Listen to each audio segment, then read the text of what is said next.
Ever wondered how a 500-year-old republic, the most powerful in the world, could just fall? How did the Roman Republic, a system built on shared power and citizen rule, transform into an empire ruled by a single godlike figure? The story is a whirlwind of ambition, civil war, and two of the most famous names in history, Julius Caesar and his heir, Augustus. So, buckle up, because we're about to dive into the epic saga of Rome's greatest transformation. Let's set the stage. By the 1st century BC, the Roman Republic was a superpower. It controlled vast territories from Spain to Syria. But this massive expansion came at a cost. The old system, designed for a small city-state, was cracking under the strain. Wealth flooded into the hands of a few super-rich aristocrats, while small farmers, the backbone of the Roman army, lost their land and flocked to the city, creating a massive, unemployed, and restless urban population. The political scene was just as chaotic. Powerful generals like Marius and Sulla had already shown that a loyal army could be a fast track to ultimate power. They marched on Rome itself, setting a dangerous precedent.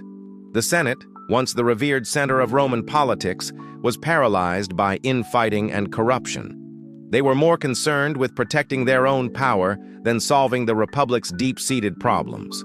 The stage was perfectly set for a man with enough ambition, charisma, and military genius to take it all. Enter Gaius Julius Caesar. He wasn't just a general. He was a political mastermind and a brilliant propagandist.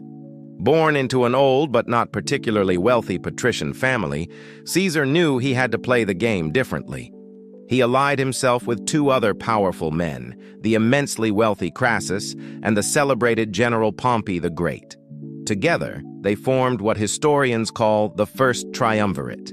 It wasn't an official government body, but a private agreement to bypass the dysfunctional Senate and control Roman politics for their mutual benefit. It was a dagger pointed at the heart of the Republic's traditions.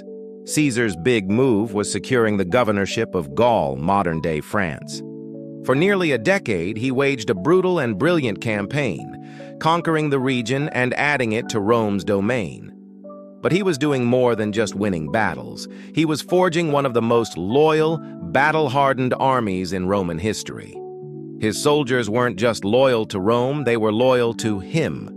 He shared their hardships, knew their names, and promised them land and retirement benefits, things the Senate often failed to provide. He also wrote his famous Commentaries on the Gallic War, a masterclass in public relations, which he sent back to Rome to ensure everyone knew about his incredible victories. He was building a legend. Back in Rome, the political landscape was shifting. Crassus was killed in a disastrous campaign in the east, and Pompey, now allied with the conservative senators, grew deeply suspicious of Caesar's rising power and popularity. They saw him as a threat to the Republic, and frankly, they were right. The Senate issued an ultimatum. Caesar must disband his army and return to Rome as a private citizen to face prosecution for his actions as governor. This was the moment of truth. Caesar knew that returning to Rome without his army meant political ruin and likely death. So, on a fateful day in 49 BC, he made a decision that would change the world forever. He led his 13th legion across a small river in northern Italy called the Rubicon. This was an act of treason. By crossing the Rubicon with his army, he had declared war on the Senate and his former ally, Pompey. His famous words, "Alea iacta est," the die is cast, echoed through history. There was no turning back. The civil war that followed was swift and decisive. Pompey and the senators fled Italy, but Caesar hunted them down. In a series of brilliant campaigns, he defeated Pompey's forces in Greece, Egypt, and North Africa. When he returned to Rome, he was the undisputed master of the Roman world. He was declared dictator for life, a title that shattered every republican tradition. Caesar was actually a pretty good ruler. He initiated much-needed reforms. He reorganized the calendar, giving us the Julian calendar we base ours on. planned massive public works projects to create jobs and extended Roman citizenship to people in the provinces. But to the old guard of the Senate, his absolute power was an abomination. They saw him not as a reformer, but as a king in all but name.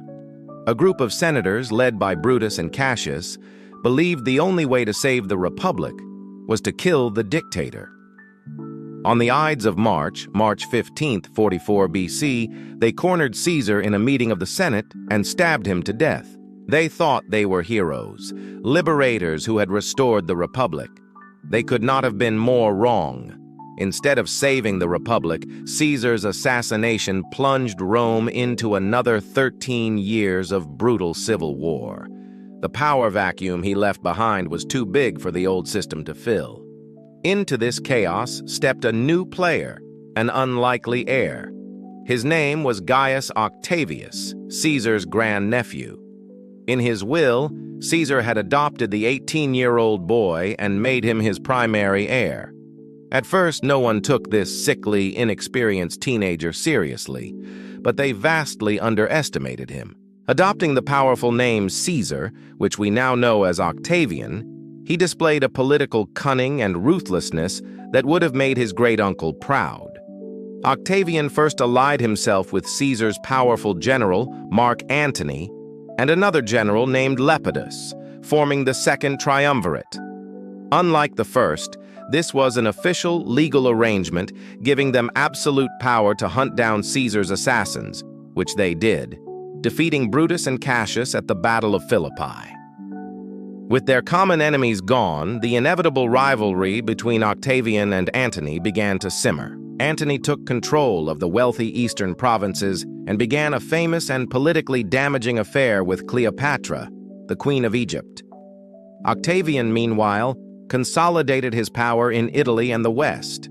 He was a master of propaganda, portraying himself as the traditional Roman, the defender of Roman values, while painting Antony as a decadent Eastern-style monarch who had fallen under the spell of a foreign queen.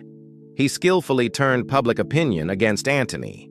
The final showdown came in 31 BC at the naval battle of Actium. Octavian's fleet, commanded by his brilliant friend Agrippa, crushed the combined forces of Antony and Cleopatra. The lovers fled back to Egypt, where they both took their own lives a year later. At the age of just 32, Octavian was left as the sole, undisputed ruler of the entire Roman world. The civil wars were finally over, but Octavian was smarter than his great-uncle. He knew that Romans still hated the idea of a king or a dictator. So, he performed a political masterpiece. In 27 BC, he went before the Senate and announced he was restoring the Republic. He claimed to be giving up his extraordinary powers and returning control to the Senate and the people of Rome. It was a brilliant illusion. In reality, he kept all the real power for himself. The grateful Senate, desperate for peace and stability after decades of war, showered him with honors and titles. They gave him the name Augustus, meaning the revered one. They made him princeps, or first citizen, and granted him control over the most important provinces and their armies. On the surface, the Republic lived on. The Senate still met, elections were still held, but in reality, one man held all the strings. Augustus had created the Roman Empire, but he was careful never to call himself an emperor. He ruled for over 40 years, a period of unprecedented peace and prosperity known as the Pax Romana, the Roman peace. He professionalized the army, reformed the tax system, built magnificent temples, roads, and aqueducts, and established the Praetorian Guard. He created a system of government that would endure for centuries, laying the foundations for the Roman Empire at its height. So, the fall of the Republic wasn't a single event, but a long, slow collapse driven by wealth inequality, political gridlock, and personal ambition. Julius Caesar kicked down the door with his military genius, but his ambition got him killed. It was his successor, the clever and patient Augustus, who masterfully built a new system from the ruins, disguising an absolute monarchy as a restored republic. He gave Rome the peace it craved, but at the cost of its liberty. The age of the citizen soldier was over. The age of the emperors had begun. Thanks for watching this deep dive into one of history's most pivotal moments. If you enjoyed this journey back in time, don't forget to hit that like button, subscribe for more historical stories, and ring that notification bell so you never miss an upload. Let me know in the comments which historical event you'd like to see covered next. See you in the next video.